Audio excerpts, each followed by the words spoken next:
Royce parked in your garage, don't Yes, use it. yes.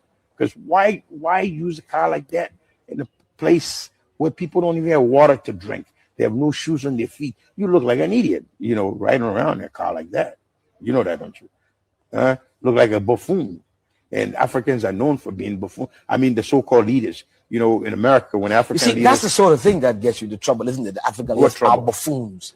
I mean, that's what they're. Listen, let me ask you something. I don't know what the culture here will say, okay? Because I grew up outside here. But you come to my house, my roof is leaking. My children are crying. They have no food to eat. My wife is sick, right? And you see me in the bar dancing and buying beer for girls. Am I correct? Or in our culture, that's great. You cheer me on. This guy is a great man. I don't know, because I see it different. I see people suffering. You have a Rolls Royce parked in your garage, don't use it. Yes. Why use car like?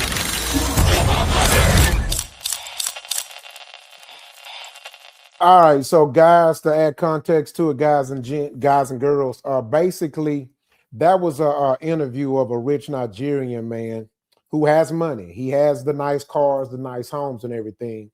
And so he was having a discussion with the interviewer about, he don't do that. He doesn't like that.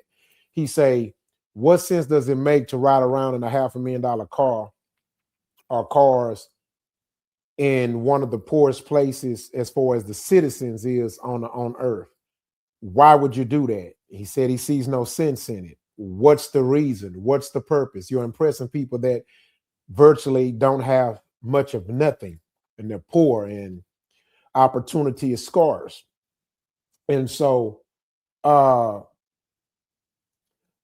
want to know y'all thoughts, man. Make comments, let me know what you think. So let me give you a visual of what he's talking about. Just a second.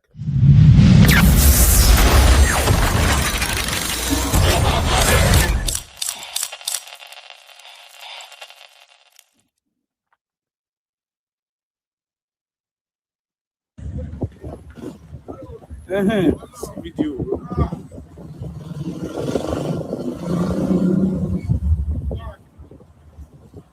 Oh, y'all rap now.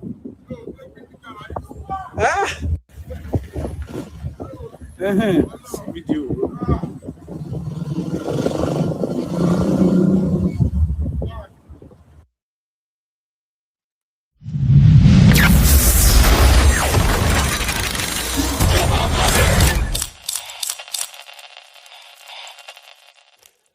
All right, so this is basically a visual of what the billionaire Nigerian businessman is talking about. Now, this is a video of DeVito.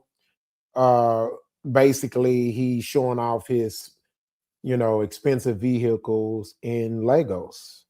If you notice, even in the rich areas, the roads are not the best. But nevertheless, by being a richer area, more affluent area, which is where he live, they have better roads.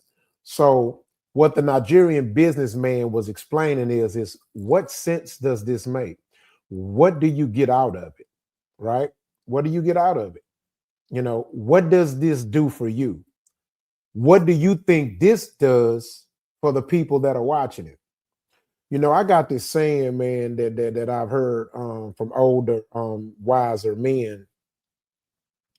Never wave a stake at lions. I'm gonna say it again. Never wave a stake at lions. Is the lion right to try to take the stake away from you? Of course not. So you got to ask, what's the breakdown of that metaphoric statement?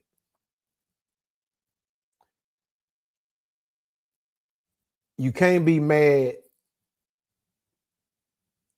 at a person that's starving and they absolutely unequivocally have no other opportunity to eat.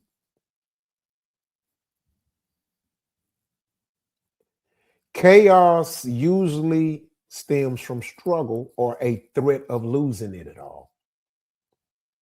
Chaos usually stems from struggle or the threat of losing it all. It doesn't make it right. But if you have the level or the wisdom to be accepting of understanding, you don't have to agree with it, but you would understand. And too often that's done in American culture. Can somebody please tell me what sense does it make to ride around in $1 million vehicles around poor people? Now, if there's some engagement there, then it makes sense, right? But you really have to ask yourself, why don't the wealth of other ethnicities do it on such a large scale, right? Bill Gates owned a Honda Accord.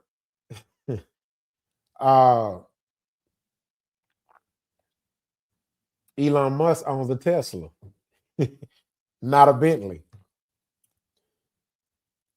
I can go on and on. Why is it that millionaires or billionaires of other cultures tend to not shine so hard on the less fortunate? And I get it, everybody have expensive taste in some form or fashion. I'm a watch guy. So I can understand somebody spending a lot of money on a watch because that's what they like, right? But at the same time, watches are assets, right? You can say what you want. There's no such thing as a Rolls Royce being an asset. It's not an asset. It's not. It's far from an asset. It's a loss. It's a loss, y'all. Okay? You can't even fucking open the hood, which makes sense. It's an expensive vehicle, right? You don't want to void the warranty. But my point is, is it worth shining on the less fortunate? Is what I'm saying. I'm not saying you can't have nice things. No, I like nice shit. And I have no problem with the person having a Bentley or a Rolls. I have no problem with the person having $100,000 Rolex. But what I do have a problem is when you go out your way to shine on people that don't have it or the less fortunate. You see what I'm saying? That's the problem I have. My problem is the intent. It's the intent. And I don't think it's cool. You know, there's an old saying, man, act like you're used to shit. Stop acting like you're not used to shit. And the bottom line is niggas tend to show that they're not used to shit. So what am I saying? What does this have to do with the show? Lead that stunting shit in 2025. You ever thought about this, right? Because words matter, right? Let me explain to you the psychological enslavement we have and we impose on ourselves and each other. What do we call a nice vehicle? A whip. What did they used to whip slaves with? A whip. What do we call jewelry? A chain. We almost in Black culture, we almost don't feel normal as Black men if we don't have a chain when we go out. What is a chain? That's what they did to lock us down or limit our movement during slavery. What do we call a place where we reside? A crib. What is a crib?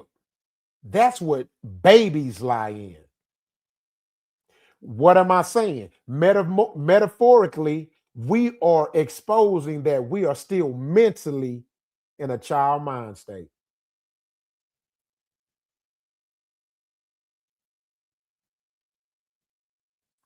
What do we call someone that flashes cash or show that we got money? Stunting. What does stunt mean? It means to slow down the process of growth. I mean, I can't make this shit up, dog. I can't make it up. I'm not just sounding good. I'm making sense. You can't make this shit up. And so let's leave stunting and shitting on people who might not have it.